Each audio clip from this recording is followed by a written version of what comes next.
Hey everybody, hope everybody's doing good. This is just going to be a video about a concrete mixer I have. Now this is an attachment that goes on to a skid loader, and basically you put concrete or mortar, whatever you need to mix inside of it, and then it does all the mixing for you, and then you can either dump out the mix just like a normal bucket. You can let it come out the side chute over here.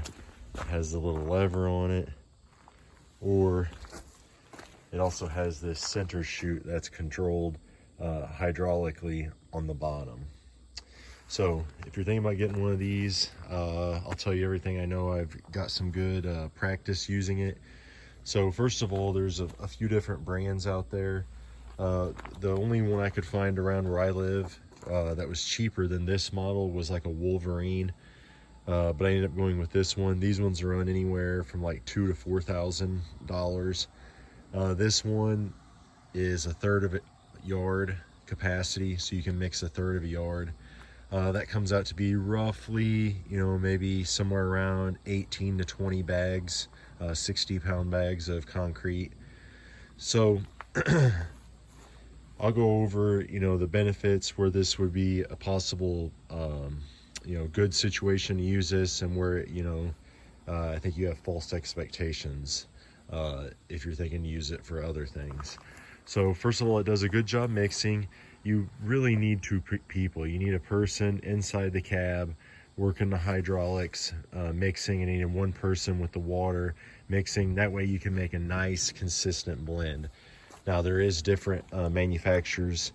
Like I said, this one's on the lower end as far as cost, but it was actually decent quality, meaning it had somewhat thicker metal and stuff like that versus like the Wolverine, it seemed like.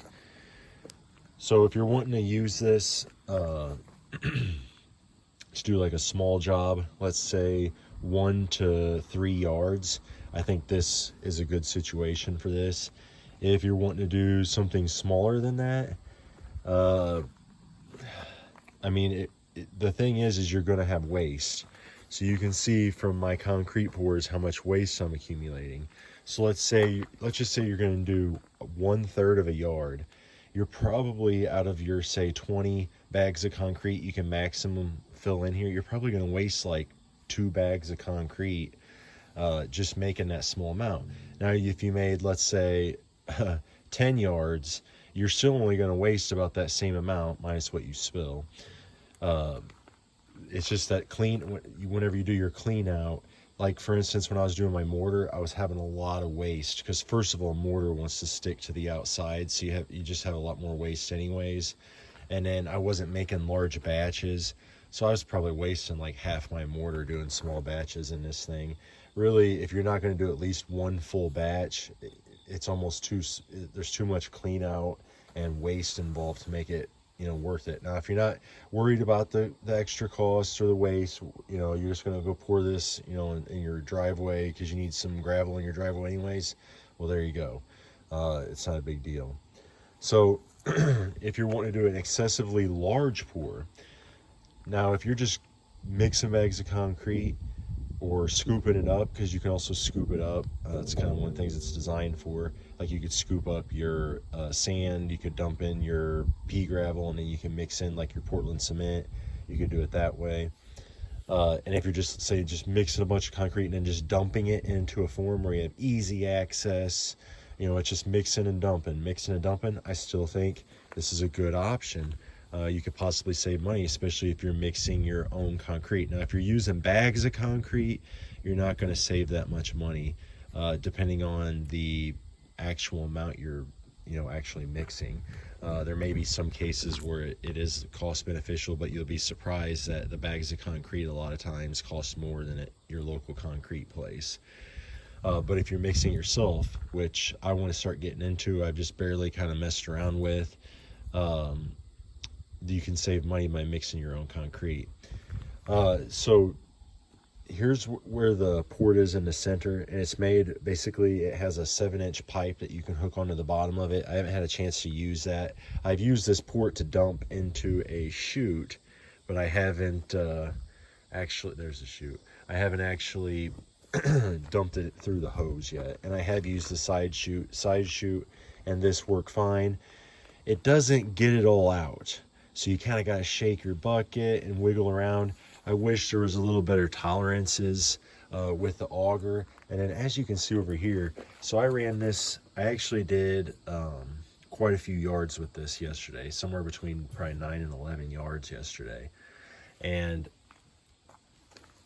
the concrete actually dried in the bottom here before I kept trying to clean it out. I kept trying to put water to it, but it just, over time it builds up, and now it's a hardened chunk of concrete that I got to chisel out. It actually broke off this little piece that was down there. I'm not entirely sure what that thing's supposed to do, but it would be nicer if there was something from here to here to help catch that concrete and pull it in.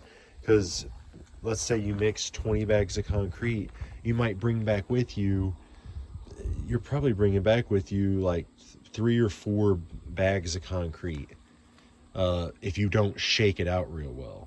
And even after you shake it out real well and you come and clean out, you're still going to waste like a bag or 2 of concrete, because it still wants to stick around the sides and around the edges, especially if you're not using the side chute.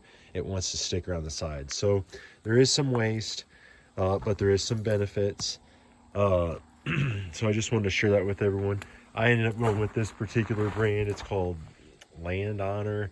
I believe it's also made in China, just like the Wolverine is. There's other mixers too, and there's other mixer, like mover transport type buckets, which if you have the money to upgrade, they're much, much nicer. And then you can do all kinds of things with those. And they seem to do a lot better job with their auger exiting out all of the material that you're trying to get out. It's not just for concrete. And honestly, this one I could use for some other things too, but because of the auger design, you really want to consider that like certain augers are going to push out the material better than others. These open kind of designs are good for mixing concrete. They work fine for doing that, but they don't exit out the material very well. So I'm using this for small pours.